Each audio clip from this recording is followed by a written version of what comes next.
rencana mau pindah ke University de Liège yang ada di Belgium.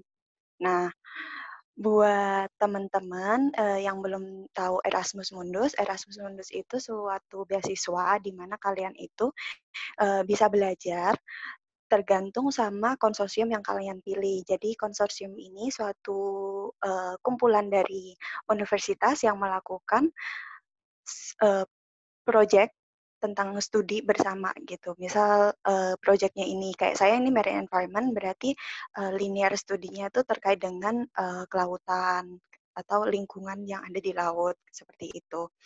Nah, di sini fungsinya Erasmus Mundus sendiri itu buat lebih ke ingin interdisciplinary study dan juga lebih ke mempromosikan budaya dari Eropa itu juga dan budaya dari negara masing-masing awardee. Jadi agar awardee yang ada di seluruh dunia ini bisa mencoba buat sistem belajar yang ada di Eropa dan lebih lebih ke interdisciplinary, jadi saling ada uh, perluasan buat selain budaya juga belajar sistem belajar seperti itu. Nah, boleh next di slide selanjutnya. Nah, beasiswa Erasmus Mundus ini sebenarnya ada 3. Nah, 3 itu yang pertama tuh ada Erasmus Mundus Exchange atau Erasmus Plus. Itu buat S1. Kamu di sini ya? Kamu bersih sini bentar. Oh, iya. Erasmus S1. Nah, itu S1-nya ini bisa exchange selama 6 bulan biasanya, 1 semester. Dan untuk yang saya, ini EMJMD, yaitu Erasmus Mundus Joint Master Degree, itu lebih ke doctorate, lebih ke master yang mau belajar di 3 universitas dan punya proyek yang sama. Yang ketiga itu ada yang doctorate atau PhD. Nah, yang PhD ini tuh ada juga, tapi tergantung dari proyek yang dibuat EU-nya sendiri, European Union. Nah, seperti yang kita ketahui, Erasmus Mundus ini merupakan program yang didanai oleh Uni Eropa dan bidang pendidikannya melalui pendidikan, pelatihan, pemuda olahraga. Boleh next?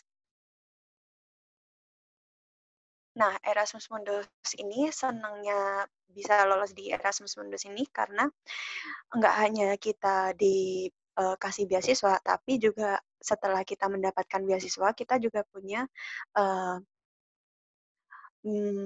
kesempatan buat gabung di Erasmus Mundus Association, yaitu sebuah asosiasi alumni Erasmus Mundus. Jadi semua baik yang masih belajar ataupun yang udah alumni, kita bisa berpartisipasi di situ. Dan di situ tuh enaknya ada kayak beberapa divisi.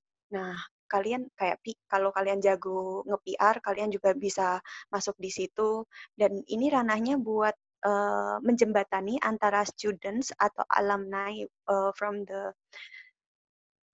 Erasmus ini. Misal mereka pengen buat suatu project yang bertema tentang environment atau misal tentang isu-isu terkini rasisme atau yang lainnya yang internasional gitu, tetapi proyeknya ini bisa di-propose ke EU, nanti kalau EU menyetujui, EU akan mendanai, dan itu nanti bisa buat sarana buat kalian yang pengen memperluas network atau memperluas skill kalian di bidang uh, pembuatan project ini atau seperti itu. Jadi ini lebih ke kayak mungkin kayak BEM gitu loh, singkatnya. BEM tapi lebih ke alumni Erasmus Mundus. Dan selain itu juga kalian bisa tahu kalau beasiswa Erasmus Mundus ini cover-nya itu lumayan cukup banyak buat allowance monthly-nya dibanding dengan beasiswa-beasiswa lain. Boleh lanjut?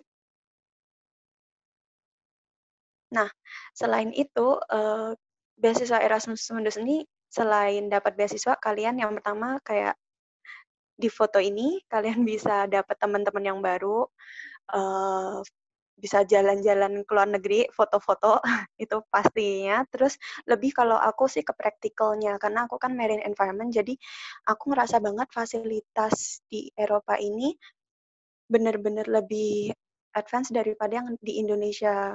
Dan tugas yang mereka berikan ini tuh, kalau Indonesia kan lebih ke teori, ya praktikalnya ada, tapi praktikal di Indonesia tuh konvensional banget. Kalau di sini tuh alatnya ada, dan semuanya serba maju gitu. Dan teman-temannya juga willing to help banget. Jadi kita bener-bener belajar dari awal. Waktu itu kan saya di Prancis. Di Prancis ini di Universitas de Bordeaux ini semuanya disuruh untuk belajar basic. Jadi teori dari basic, semua teman-teman saya yang dari background tadi yang bukan marine seperti biologi atau kimia, kita semua belajar sama, dan dari situ juga kerasa gitu bahwa diskusi antar beda background study ini ternyata mempengaruhi banget buat belajar di marine environment ini, khususnya yang saya lakukan. Boleh next selanjutnya? Nah, ini buat kelasnya yang udah saya rasakan di Eropa. Nah, di sini ada yang foto remote itu. Jadi uniknya di sini tuh waktu itu saya pernah belajar environment data analysis. Di situ tuh kita langsung diberi kuis di monitor, terus dengan remote control itu dosen tuh memberikan kita suatu soal, kita boleh jawab A dan B, nanti jawabannya ini bakalan langsung di-share di monitor, dan nama kita bakalan di-anonymous. Jadi bodoh atau nggak tahu sama sekali pun nggak masalah gitu. Di sini nggak kelihatan kitanya bakalan kayak, kalau salah pun nggak kelihatan, kalau bener nggak kelihatan. Jadi bener-bener bikin kita tuh confidence gitu loh buat ngutarain perspektif kita atau apa tentang diskusi pelajaran gitu sih. Dan kalau buat saya ini benar-benar praktikal langsung di lapangan ataupun langsung main ke akuarium buat tahu terkait dengan marine environment di Eropa ini, khususnya mereka lebih ke studinya Atlantik kayak gitu. Terus yang lebih wow-nya lagi waktu itu saya pernah ikut suatu kelas, dan di kelasnya itu langsung depan bukan monitor tapi akuarium gitu. Jadi menurutku itu wow banget sih, karena di Indonesia nggak pernah ada kayak kelas langsung depannya itu monitornya akuarium segede itu gitu sih. Dan dosennya ini juga nggak ada hierarchical, jadi menurut aku sih lebih enak karena kita ngomong sama dosen tuh bisa langsung ke temen gitu, kayak temen. Terus mereka juga kalau kita email, mereka fast respon, kita nggak ngerti apa, kita ada sesuatu keraguan, bisa langsung email mereka. Kalau sekarang karena corona itu, jadi mereka langsung ngebantu gitu kalau kita ada masalah di pelajaran, seperti itu. Boleh lanjut? Nah, kalau dukanya ini kenapa belajar di luar negeri, yang pertama Indomie. Jujur Eropa ini agak, menurutku agak susah sih. Kalau aku liatin di vlognya Kak Ria tuh kan lebih gampang ya dapat makanan-makanan Indo. Nah, kalau di sini itu aku agak susah sih buat cari kayak tempe, cabe, terus makanan Indomie gitu. Jadi emang harus menyesuaikan makanan yang di sini, dan cari makanan halal pun juga susah menurutku, apalagi pas waktu aku pindah ke di Spanyol. Kalau Prancis agak mending karena Prancis muslimnya lumayan banyak, tapi ketika aku pindah ke Spanyol nih yang agak susah buat cari masakan-masakan yang halal. Jadi opsinya aku masak sendiri dan berubah jadi ke vegan dan vegetarian. Dan di sini lucunya lagi temanku yang dari Eropa ini ternyata banyaknya mereka berubah menjadi vegan sama vegetarian karena isu lingkungan. Jadi mereka meminimalisir makanan dari daging karena mereka pikir kalau kita makan dari daging ternyata energi yang dikeluarin dan efek limbahnya ini lebih besar daripada kita langsung mengkonsumsi tumbuh-tumbuhan gitu. Jadi mereka, menurutku teman-teman yang dari Eropa ini nge-trigger aku buat lebih ke hidup yang eco-friendly banget sih gitu. Boleh next? Nah, buat teman-teman ini duka banget sih buat aku sih. Soalnya kalau Erasmus itu kan tiap semester pindah negara. Nah, kalian itu jadi harus belajar selain belajar kuliah, kalian juga harus belajar gimana sistem birokrasinya. Karena setiap pindah negara dan masing-masing visa kita kan maksimal paling dapat 1 hingga 2 tahun atau 6 bulan gitu. Jadi kita harus tiap mau pindah gitu harus siap-siap dokumen apa aja yang harus diperlukan, akomodasi cari rumahnya tuh gimana.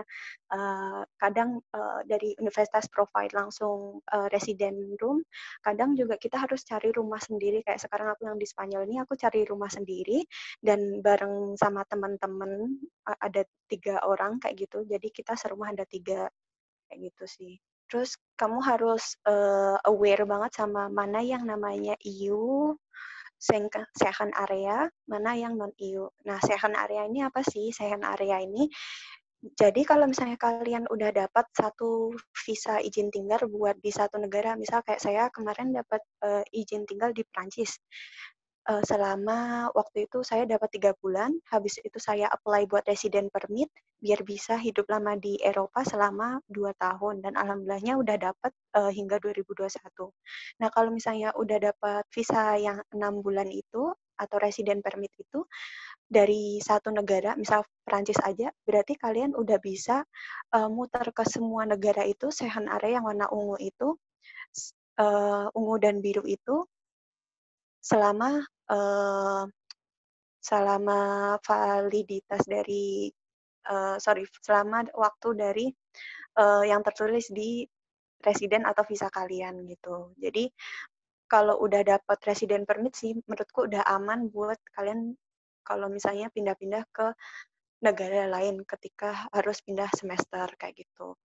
Dan yang kedua yang bikin dukaku karena kita sering pindah-pindah, jadi koper ini sering rusak. Kayak koper aku tuh rodanya ada yang rusak jebol, jadi kalau misalnya kalian udah keterima di sini, aku saranin nggak apa-apa invest koper yang agak mahal karena koper yang agak abel-abel ini gampang rapuh kayaknya buat pindah-pindah gitu deh. Boleh lanjut next? Nah, ini bisa kalian baca. Jadi tipe-tipe beasiswa Erasmus itu ada apa aja sih? Nah, Erasmus Mundus ini yang kayak aku ceritain tadi di awal ada EMJMD, programnya buat S2 diselenggarakan langsung oleh konsorsium. Terus yang kedua itu yang doctorate, yang ketiga tuh yang scholar dosen. Tapi yang scholar dosen tuh kayaknya sekarang udah jarang. Terus syaratnya itu apa aja? Sebenarnya syaratnya ini ada warga non-EU, lalu tidak terdaftar dalam penduduk di negara anggota EU, dan buat buat kalian dokumen yang harus di waktu itu ya, yang menurut aku di konsorsium aku ini, dokumen yang harus aku siapin waktu itu tuh ada kayak statement kalau aku tuh tinggal di Jogja, karena aku lagi tinggalnya di Jogja. Nah, aku jadi ke Dukcapil, aku translate, aku notarisin, aku attach di lampiran dokumen aku itu. Selain motivation letter, terus habis itu ada reference dari dosen 2, terus IELTS yang pasti. Nah, IELTS ini range-nya ini tergantung sama konsorsium. Jadi nanti kalian bisa cek di IMJMD katalog. Di situ kalian list atau cari konsorsium yang sesuai sama pathway kalian atau background kalian. Terus nanti kalian lihat juga dokumen apa aja. Soalnya masing-masing konsorsium ini beda-beda banget buat dokumen yang harus disiapin. Ada beberapa konsorsium selain dokumen-dokumen utama kayak motivation letter, terus resume, CV, terus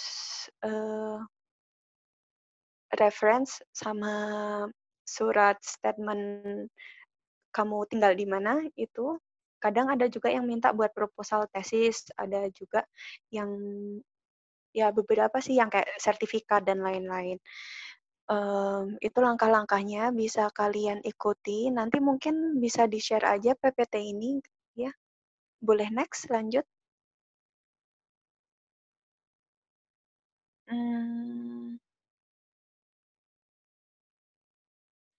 Nah, kalau Erasmus Mundus ini nanti, buat gelar kesarjanaannya ini, jadi kalian bisa cek di tiap masing-masing konsorsium yang mau kalian apply, di situ nanti, gelarnya bagaimana, yang jelas nanti kita tiap pindah semester itu dapat sertifikat kayak gitu. Kemarin IP-nya berapa, terus habis itu kalau yang di saya, di semester 2 sama 3 ini saya udah bebas milih, studi atau kelas apa aja yang mau saya pilih. Nanti di Erasmus ini membebaskan kalian buat, pilih kelas, yang pengen kalian ambil gitu di sih. Terus, yang dicakup sama beasiswa ini, itu kalian dapat asuransi, asuransinya dari MERS itu universal, jadi bisa digunain di semuanya, semua negara. Terus, kalian dapat allowance, monthly allowance-nya tuh €1.000, itu banyak banget, udah cukup banget buat tinggal di sini.